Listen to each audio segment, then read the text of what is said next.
문을 향하는 성도라는 제목으로 말씀을 증거하도록 하겠습니다. 공간복음은 같이 읽어야 되는 복음이거든요. 이 본문을 같이 다루는 누가복음에 보면 예수님이 예루살렘을 향하여 들어가시는데 한 사람이 주님께 이렇게 묻습니다. 구원받는 자가 적습니까? 이렇게 물어요. 그때 주님이 대답하신 말씀이 좁은 문으로 들어가기를 힘쓰라 이렇게 말씀하신 것입니다. 여러분, 우리 앞에는 두 가지의 문이 놓여져 있습니다. 예외가 없습니다. 하나는 좁고 볼품없는 문입니다. 그 문을 열면 거기에는 좁은 길이 펼쳐져 있습니다. 또 하나는 넓고 크고 화려한 문입니다. 그 문을 열면 거기에는 굉장히 큰 길이 놓여져 있습니다. 그냥 길이라고 하면 요즘에 잘 와닿지 않으니까 자동차가 다니는 길이라고 한번 생각을 해보고 예를 들자면 좁은 길은 시골에 논과 밭이 있는 곳에 그냥 차 한 대 그냥 지나다닐 수 있을 정도의 비포장 도로를 가르칩니다. 먼지가 일어나고 사람들은 잘 그 길로 다니지 않습니다. 꼭 필요하지 않으면 잘 다니잖아요. 그런가 하면 넓은 길은 어떻습니까? 8차선 아스팔트 고속도로입니다.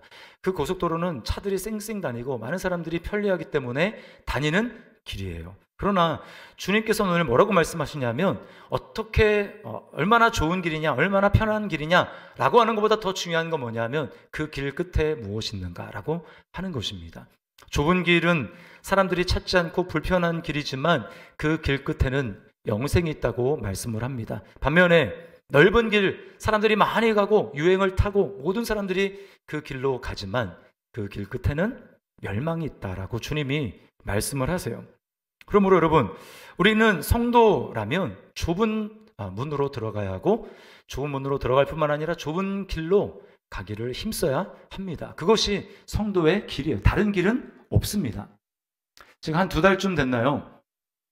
청년 시절부터 알고 지내던 믿음의 이제 가정, 저보다 나이는 이제 몇 살 어린데 그 부부와 함께 식사의 교제를 나눌 기회가 있었습니다.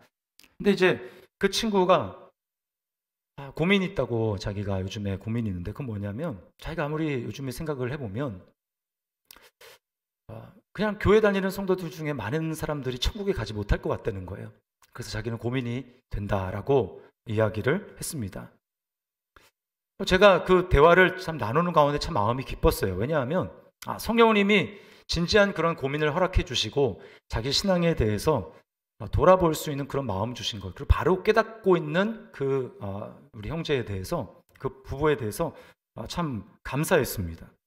여러분, 우리가 철로 역정을 읽으면서 우리 신앙을 점검하는 것도 같은 이유인 것입니다. 깊이 고민해보자라는 거죠. 철로 역정은 존 버연연이 믿음을 지키다가 영국에서 자신의 믿음 때문에 감옥에 들어가서 한 10년 가까운 시간을 보내게 되는데, 그때 하나님이 주신 마음의 감동을 따라서 성경을 근거로 해서 우리 믿음의 길에 대해서 소설을 쓴 것입니다. 그게 바로 철로 역정이에요.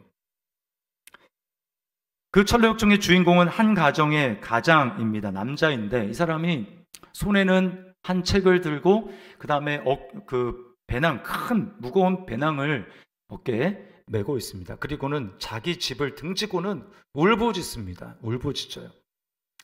어디로 가야 될지 모르겠다라고 울부짖는데 그때 그 남자에게 전도자가 나타나서 좁은 문을 향해 가라고 그렇게 이야기를 합니다. 그때부터 이 남자의 구원의 그 여행이 시작이 되는, 구원의 여정이 시작이 됩니다.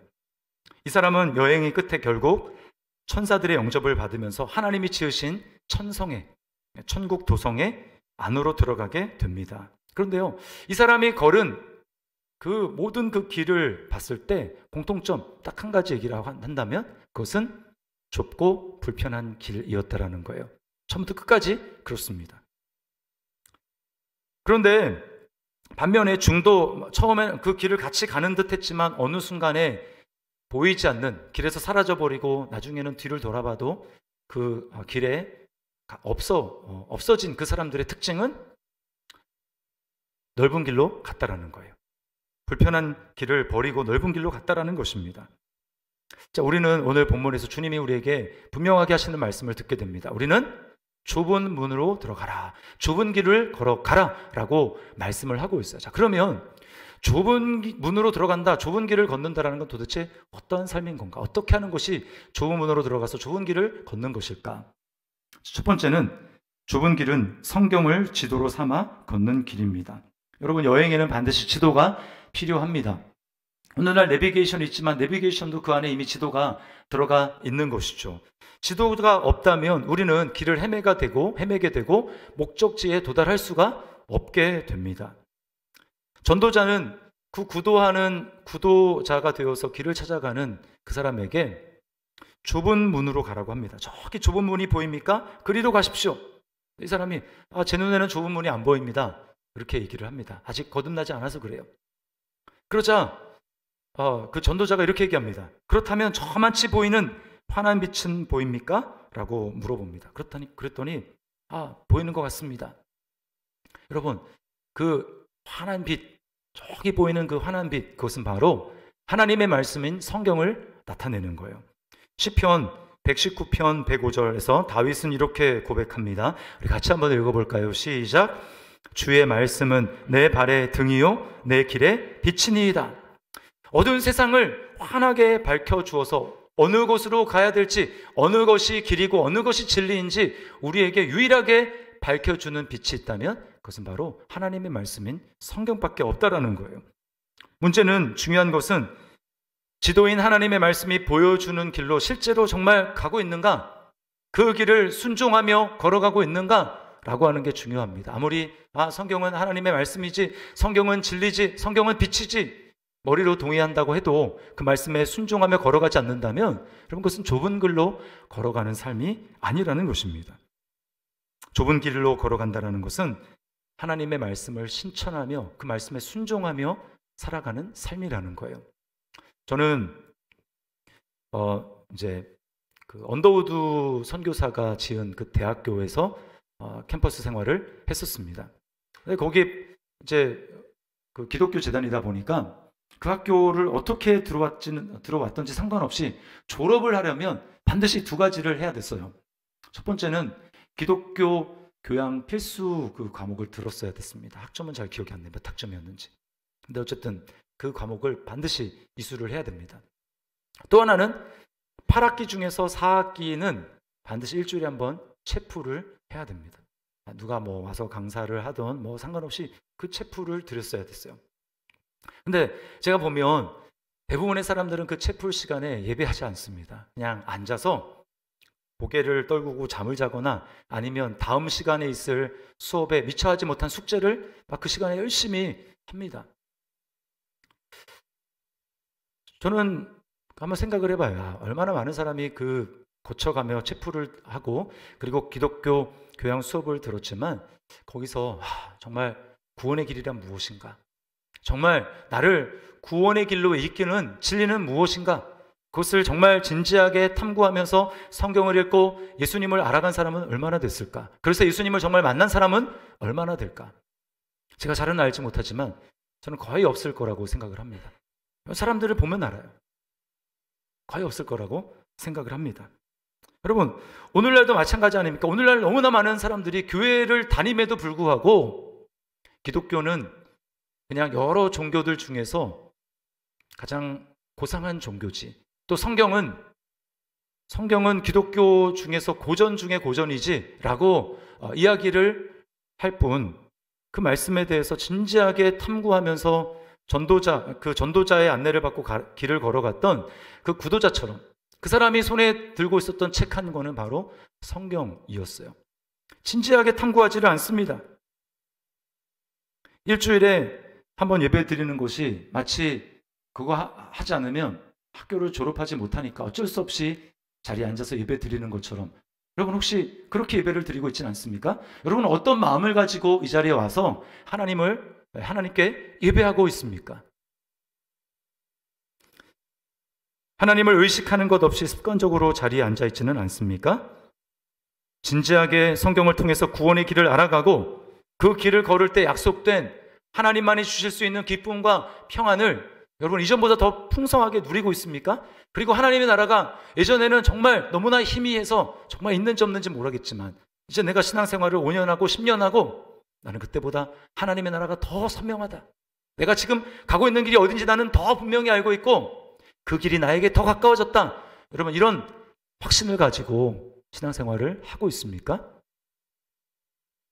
오늘날 너무나 많은 교인들이 성경을 덮어놓고 믿습니다. 믿는 것도 아니죠. 성경을 읽지 않으니 성경 말씀대로 믿을 수도 없고 그렇게 살 수도 없습니다. 내가 믿는 하나님은 과연 어떤 분인지, 나는 정말 이렇게 살면 되는 것인지, 이렇게 살면 그 삶의 끝에는 정말 천국을 보장받을 수 있는 것인지 진지하게 고민하지 않습니까? 여러분, 정말 고민하면서 신앙생활 합니까? 정말 신기해요. 영원한 운명이 걸린 문제임에도 불구하고 그냥 이렇게 막연하게 살면 천국 가겠지, 구원 받겠지. 그럼 정말 그럴까요?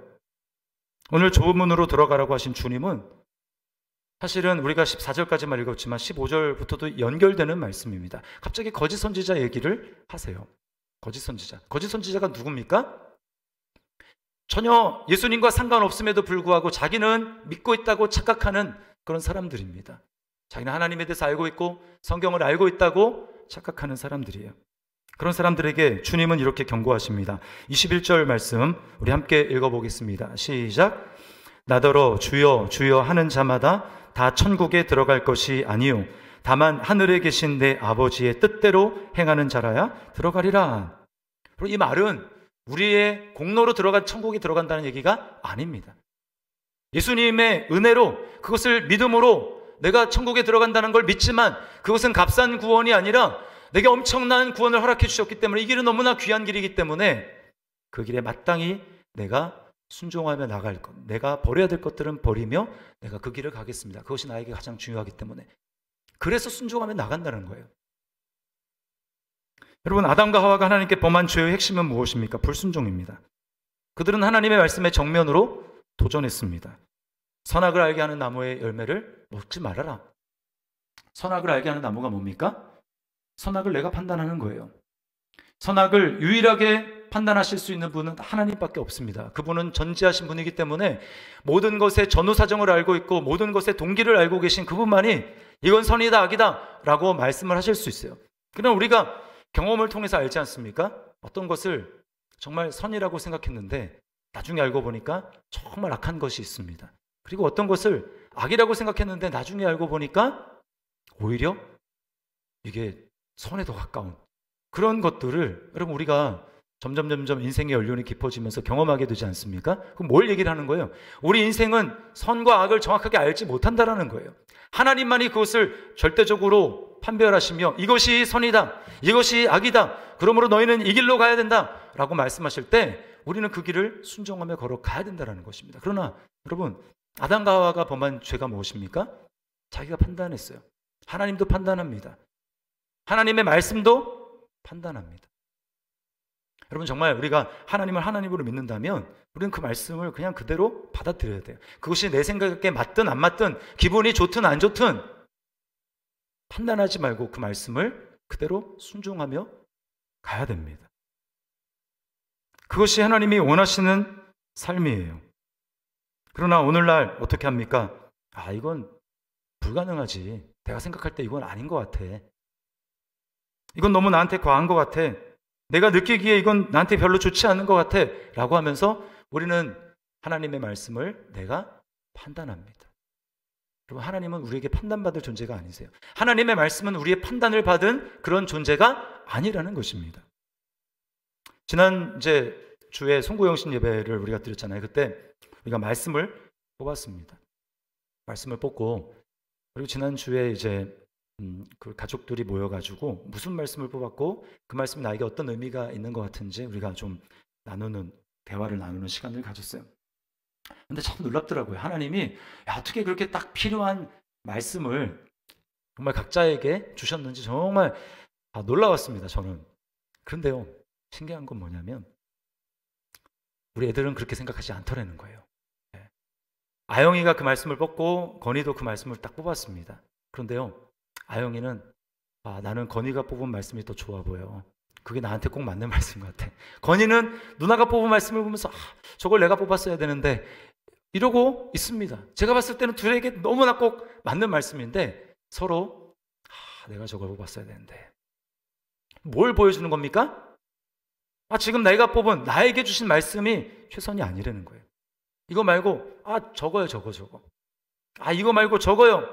무엇입니까? 여러분, 우리에게 하나님이 말씀하실 때 내가 정말 나에게 꼭 필요한 말씀이고 그 말씀이 내 기분과 맞지 않을지라도 주님 나에게 필요하시고 나에게 너무나 중요하기 때문에 주님이 나에게 이 말씀을 주신 줄 믿습니다. 나에게 이렇게 말씀하시는 줄 믿습니다. 라고 믿고 받아야 복이 되고 거기에 역사가 일어나는데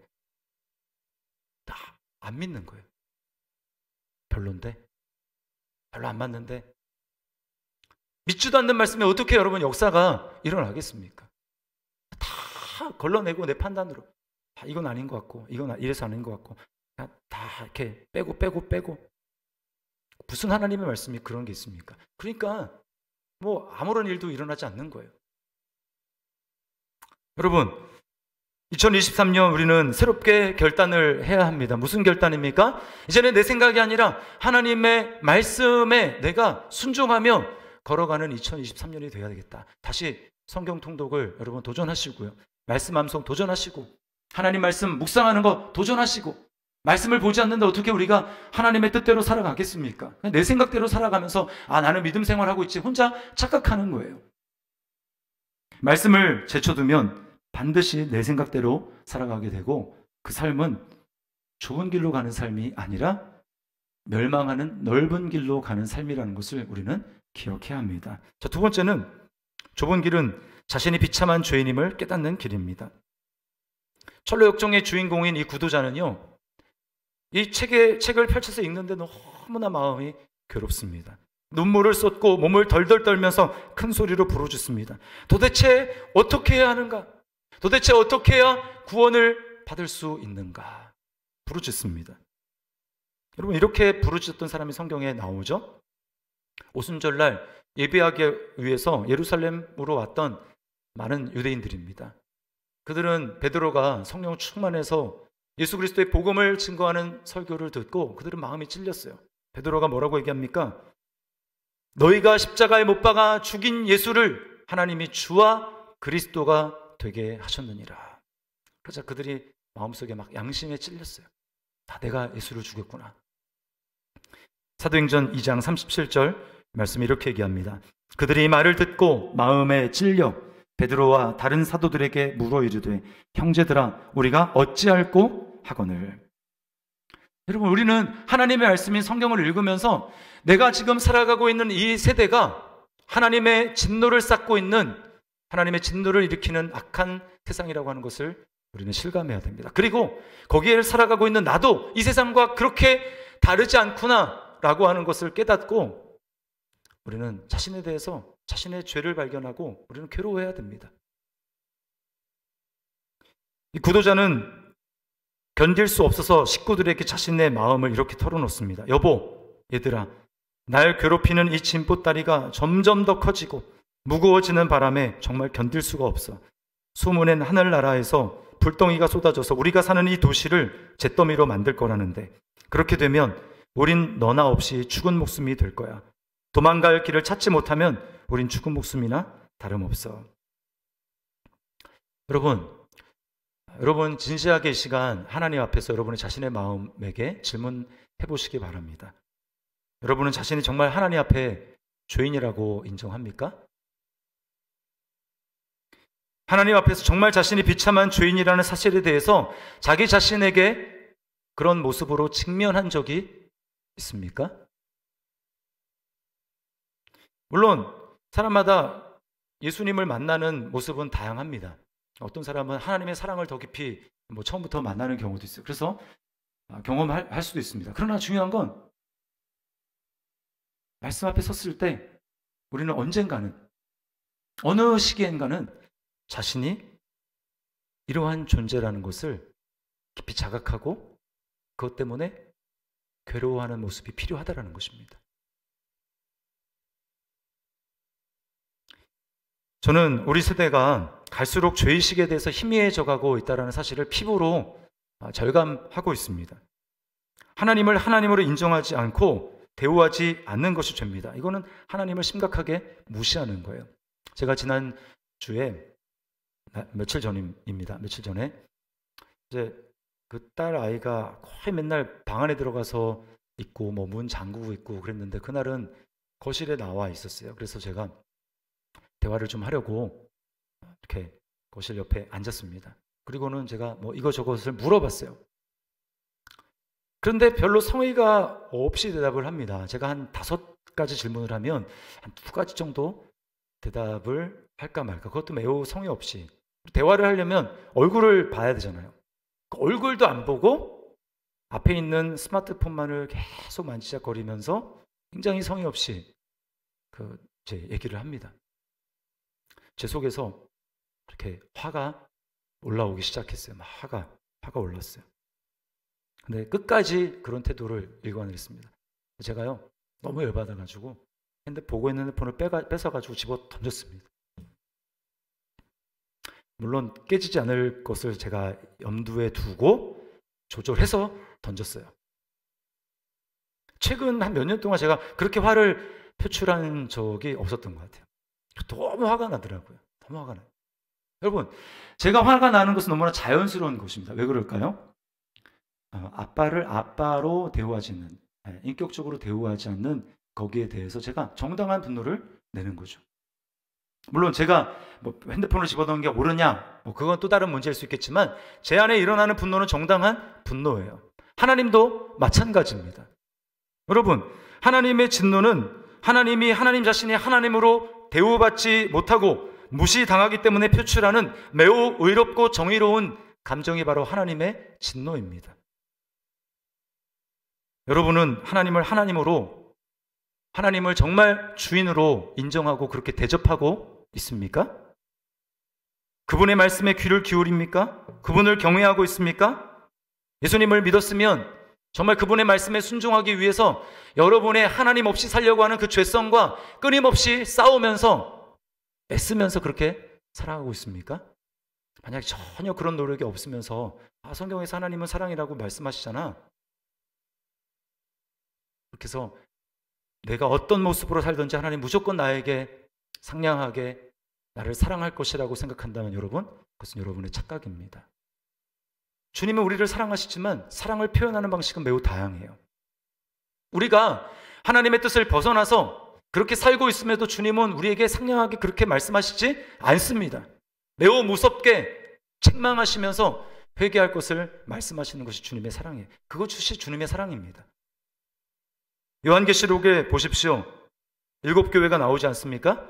2장과 3장에 7교회가 나오는데 주님의 뜻을 따라서 행하지 않는, 우상을 범하고 우상을 숭배하고 음행을 일삼는 그런 사람들이 교회 안에 있었어요. 버가모 교회.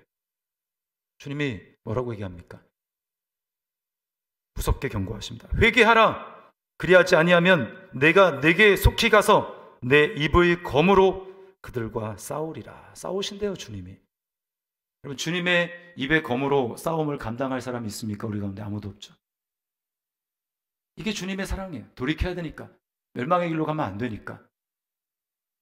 고 박영문 목사님의 간증을 제가 여러 번 들었는데요. 이분이 조직폭력배로 살다가 32살에 하나님의 특별한 은혜로 예수님을 믿게 됐습니다. 예수님을 만나게 됐어요. 감옥에 이제 들어갔는데, 조폭으로 뭔가 연루가 돼가지고 감옥에 들어갔는데 그 몇 달 동안 결혼한 부인이 한 번도 찾아오지 않는 것이 너무나 화가 나고 열받았습니다. 그래서 부인뿐만 아니라 내가 출소하면 부인뿐만 아니라 처가 식구들을 다 죽인다. 그런 마음에 악한 마음을 품고 나왔어요. 그리고 이제 다음 날이면 범죄를 실행할 이제 디데이입니다. 전날 밤에 이제 열차를 타고 올라가야 되는데 그 열차 시간 1시간 남았나? 그때 하나님이 그를 찾아오신 거예요. 그리고 보통 이제 이렇게 입신이라고도 표현하는데 그 영혼을 데리고 하나님이 천국과 지옥을 보여주시는 겁니다. 그 지옥을 보는 너무너무나 처참한 거예요. 그분이 하는 얘기가 자기가 본 것을 영화로 만들어서 영상에만 담을 수만 있다면 자기는 그것을 사람들에게 틀어서 보여주고 싶다. 그 모습을 보고서도 뭐 나 그냥 지옥 가지 라고 얘기하는 사람은 아마 한 사람도 없을 거다. 만약 그렇게 하는 사람이 있다면 그 사람이야말로 하나님이 정말 택하지 않은 사람이 아닐까. 이 정도로 너무나 처참한 거예요. 근데 그 중에서 자기가 굉장히 의아하게 생각했던 한 장면이 있는데 그게 뭐냐면 자기 사돈 어르신이었다라는 거예요. 사돈 어르신. 이분이 예수님을 원래 안 믿다가 암에 걸리고 뭐 말기암인가 걸렸다가 그래서 이제 교회를 나가게 됐는데 한 교회를 한 1년 3개월 정도 다닌 걸로 알고 있는데 어떻게 세례도 받고 자기가 지옥에서 그분을 본 겁니다. 너무 이상했대요. 말씀을 모르니까 그 당시에는. 근데 나중에 알고 보니까 아까 제가 말씀드린 그 말씀이 성경에 있더래요. 나더러 주여 주여 하는 자가 다 천국에 들어갈 것이 아니라 하늘에 계신 내 아버지의 뜻대로 행하는 자라야 들어가리라. 뭐 세례 받을 때 당연히 당신 죄인임을 인정합니까? 당신 예수님이 주인이심을 인정합니까? 다 네라고 하고 세례 받지 않습니까? 왜 그분이 지옥에 왔을까요? 제가 생각을 해보면 입으로는 그렇게 했지만 실제로는 자신의 삶에 예수님을 주인으로 영접하지 않은 거예요. 여전히 자기가 주인된 삶을 사는 것입니다. 자기가 생각하고 싶은 대로, 자기가 하고 싶은 대로. 그럼 교회는 자기가 원하는 것을 이루기 위해서 온 거죠. 하나님을 이용한 거죠. 여러분, 우리는 물론 예수님을 믿기 전까지 우리는 다 연약한 사람들이기 때문에 얼마든지 하나님을 이용할 수 있습니다. 사업에 필요하기 때문에 교회 나오는 사람도 있고, 또 결혼하기 위해서 신랑감 찾기 위해서, 신부감 찾기 위해서 교회 올 수도 있어요. 중요한 건 뭡니까? 그렇게 오더라도 어느 순간에 하나님의 말씀에 부딪혀서 내가 이렇게 살면 안 되지. 하나님이 정말 살아계시는구나. 하나님이 내 인생의 주인이셨구나. 그분만이 나를 죄에서 건지실 수 있는 구원자가 되시는구나 라고 하는 것을 여러분 믿고 돌이켜야죠. 그것이 없었던 거예요. 그냥 교회만 나간 것입니다. 여러분, 예배당 안에만 앉아있으면 천국 갈 것이라고 착각하지 마십시오. 자신을 실제로 죄인이라고 여기면서 주님의 은혜를 구한 것이 아니에요. 제가 아까 그 딸의 휴대폰을 집어 던졌다고 그랬잖아요. 그리고 나서 그 다음날 새벽에 나와서 기도를 하는데 밤이 몹시 불편했습니다. 그날은 주님은 분을 내어도 죄를 짓지 말고 해가 지도록 분을 품지 말라고 했는데 저는 해를 넘겼어요. 그냥 그러고 잤어요. 꼴보기 싫어가지고 잤습니다. 그리고는 새벽에 나와서 기도하는데 마음이 너무 불편해요. 주님이 저에게 말씀으로 그런 말씀을 생각나게 해주셨어요. 모든 사람으로 더불어 거룩함과 화평함을 쫓으라. 이것이 없이는 아무도 주를 보지 못하리라. 제가 회개했죠. 회개하고 주님, 제가 화해를 하겠습니다. 제가 또 잘못한 부분에서 용서를 구하겠습니다. 그리고 이제 저의 죄를 고백하고 회개하고 그리고 그날 저녁에 들어갔는데 감사하게도 먼저 와서 자기가 잘못했다고 얘기를 하더라고요. 그래서 저도 저의 잘못에 대해서, 제가 잘못한 부분에 대해서 사과를 했습니다. 용서를 구했어요. 여러분, 주님의 말씀에 순종하라는 것은 완벽하라는 뜻이 아닙니다. 완벽하라는 뜻이 아니고 내 안에 살아계시는 성령님이 나에게 감동하시고 하나님의 말씀을 들을 때 나에게 대해서 찔림이 있고 그 말씀을 하나님이 하실 때 거기에 반응하라는 거예요. 그냥 그렇게 말하거나 말거나 그게 아니고 나의 죄인됨을 인정하고 그것을 주님 앞에 고백하고 돌이키고 회개하는 삶을 살아가는 것이죠. 자신의 죄성을, 자신의 비참한 죄성을 발견하며 걷는 길이 바로 좁은 길을 걷는 것입니다. 마지막으로 좁은 길은 동역자들과 함께 걷는 길입니다. 항상 옆에 동역자가 있었어요. 이 구도자 크리스찬은 막 울부짖을 때 내가 어느 길로 가야 되는가 울부짖을 때 전도자가 옆에 있었습니다. 그래서 절로 가야 됩니다. 좁은 문으로 가야 됩니다. 저 빛이 보이는 거길로 가야 됩니다.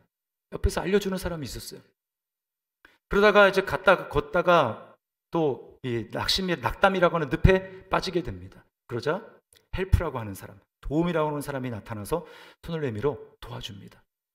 뿐만 아니라 그 길이 본격적으로 시작이 됐을 때 이 크리스찬 옆에는 믿음이라고 하는 동료가 옆에 늘 같이 동행을 하면서 자기가 유혹을 받아서 새길로 빠지려고 할 때 믿음이라고 하는 옆에 동료가 그 길은 아닌 것 같다.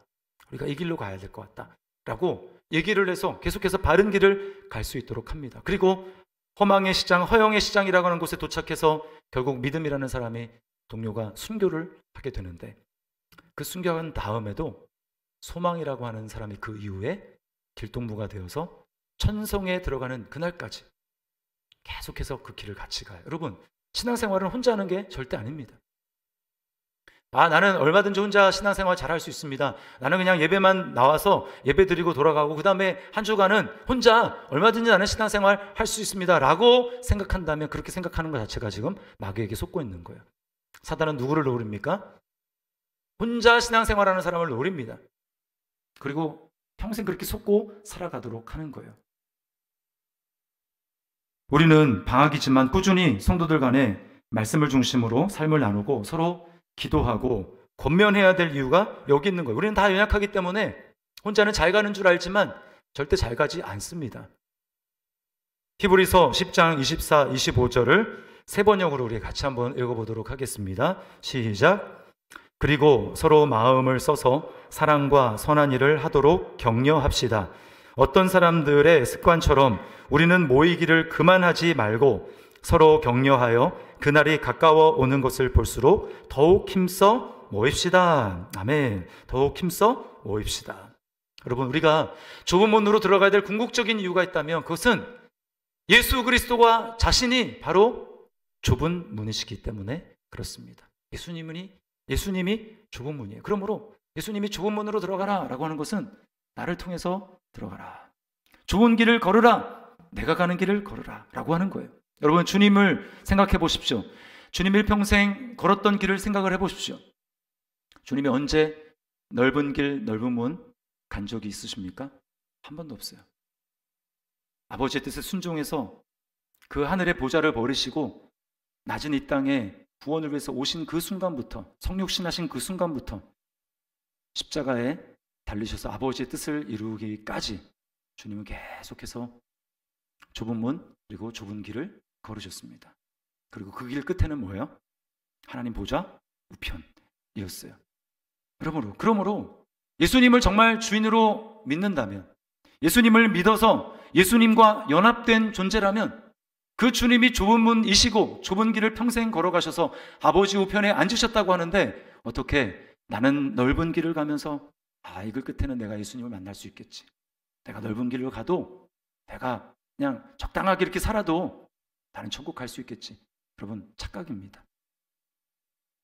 선교사님만 사역자들만 그 길 가는 거라고요? 그것도 마귀의 속임입니다. 성경에 어디에 그렇게 써 있습니까? 너희들은 평신도들은 적당히 중도의 길을 걸어가도 그런 거 없습니다. 두 길밖에 없어요. 그러므로 우리의 결론은 딱 한 가지입니다. 나는 좁은 길을 가야 된다. 그 길 끝에서, 그 좁은 길 끝에서만 우리는 예수님을 만나게 될 것입니다. 그러므로 좁은 길 어떻게 걷는 것입니까? 하나님 말씀에 순종하며 걸어가는 길입니다. 그리고 그 말씀 속에서 내가 얼마나 하나님 앞에 비참한 죄인인가, 오늘도 얼마나 하나님의 은혜가 필요한 사람인가 라고 하는 것을 깨닫고 돌이키는 길이에요. 그리고 그 길은 혼자 가는 길이 아니라 함께 서로 격려하고 권면하면서 집사님 그렇게 하면 안 되죠. 우리 이렇게 가야 되지 않겠습니까? 이렇게 하며 서로 권면하고 격려하면서 가는 길이에요. 우리 2023년 저를 비롯한 우리 더시티 사랑의 모든 성도들이 좁은 문을 향해서 걸어가고 좁은 길을 걸어가는, 그래서 그 길 끝에서 한 사람도 예외 없이 우리 주님을 만날 수 있는 우리 저와 여러분의 삶이 될 수 있기를 주님의 이름으로 축원합니다. 우리 말씀을 기억하면서 주님 다시 오실 때까지라는 우리 찬양 부르겠습니다. 주님 다시 오실 때까지 나는 이 길을 가리라. 좁은 문, 좁은 길, 나의 십자가 지고 나의 가는 이 길 끝에서 나는 주님을 보리라. 우리 시간 이 찬양을 나의 고백으로 하나님 앞에 드리며 고백하겠습니다.